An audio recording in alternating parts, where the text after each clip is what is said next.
Hey everyone! Welcome back to our YouTube channel. Today we have some exciting news to share with you.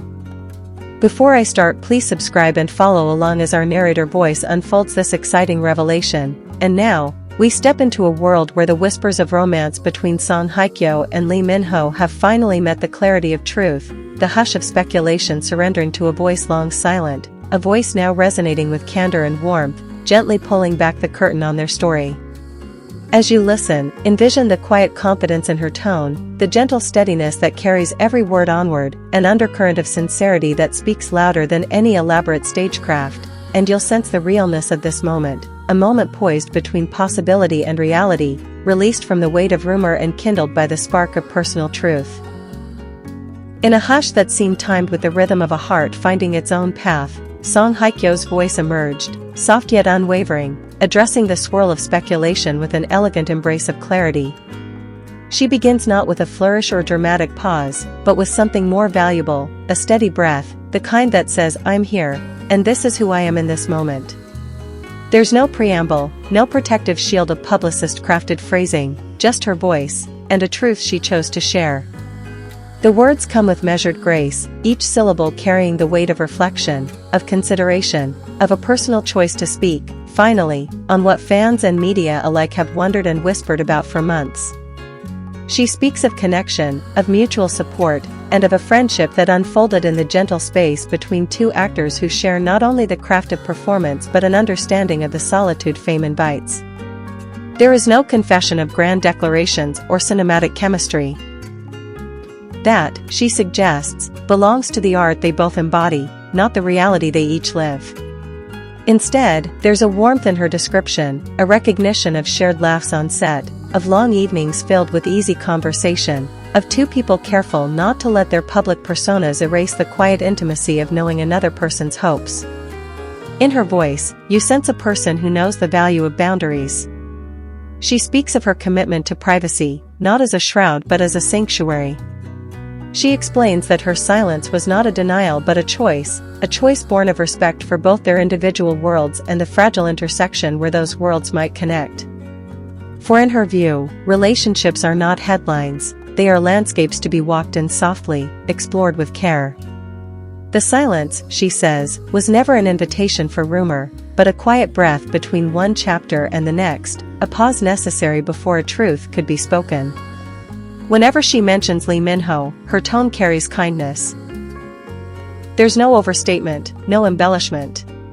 She speaks simply of admiration for his professionalism, for the generosity he brings to every scene, for the way he engages with fans with genuine warmth. She acknowledges the possibility that on another path, something more could have grown between them, but that was not the point of their connection, or at least not the defining one. Instead, she frames their relationship as one rooted in mutual respect and shared creative vision. She uses language that evokes artistry rather than romance. Crafting, shaping, aligning, harmonizing. In her voice you hear someone who values both independence and the possibility of being understood by another, a gentle balancing act between self and togetherness. She speaks of learning to navigate that distortion, and of discovering that truth is not always loud. Sometimes truth is found in quiet gestures, in late-night laughter, in the ease of understanding another without words. By choosing to break her silence, she hopes to reclaim that intimacy, recasting it not as fodder for gossip, but as a reminder of the human beneath the image. She conveys humility, clarity, and an awareness that this statement, now aired, will still be filtered through countless interpretations. And yet she doesn't retreat. She doesn't hedge her words with caveats. She says simply that there was connection, warmth, and creative kinship. She doesn't ask for forgiveness, she offers understanding. She doesn't close the story, she opens a doorway for empathy, with fans, with media, and with those who still harbor questions. In doing so, she invites us to look beyond headlines, to see the people behind them.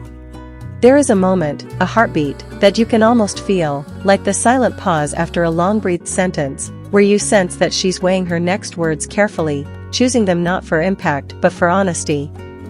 Then she says that she hopes the curiosity people have felt comes from a place of care, because she knows the same tenderness that fuels rumors could also hold compassion. She invites us to hold our curiosity gently, to let it be tempered by respect for a life lived in the spotlight, a life where every step is watched and every word carries weight. Her voice softens as she concludes. Not with a flourish, but with a sense of peace. She doesn't demand applause, she offers an understanding smile. She expresses gratitude to everyone who has supported her through her career, through whispers and wonders both, and especially to those who will choose to hold this new truth not as ownership, but as acceptance. She steps back, not from connection, but from assumption.